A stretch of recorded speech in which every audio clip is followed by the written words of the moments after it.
With an inquest into Amy Winehouse's death revealing that she died due to alcohol poisoning, binge drinking is back in the news. We're taken to the streets of Portsmouth to see what the locals think about this issue. Drinking. To be honest, I don't think people over-drink, because if you talk to a lot of people, say my age or even middle age for that example, you'll find when they were younger they did exactly the same thing. Yeah. I think the trouble these days is actually more media orientated. Yeah. You see more of it because the press shows it, the TV shows it all the time, whereas in the older days they didn't. Yeah. So I don't think there's any real difference what it went on nowadays. I actually agree. I think the only difference these days is the extra violence you get because people can't hold it.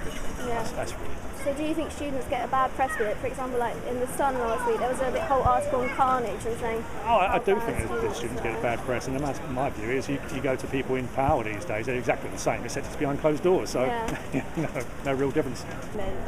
What is it you feel that's the problem? For a start, they shouldn't be allowed to go into a pub until they're 21.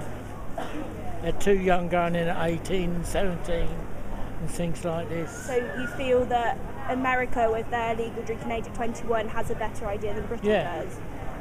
So overall, we do it a sensible amount. I think it's a few minority that actually give them bad stigma. I think most students do know after Freshers Week, they do know how to keep a drink.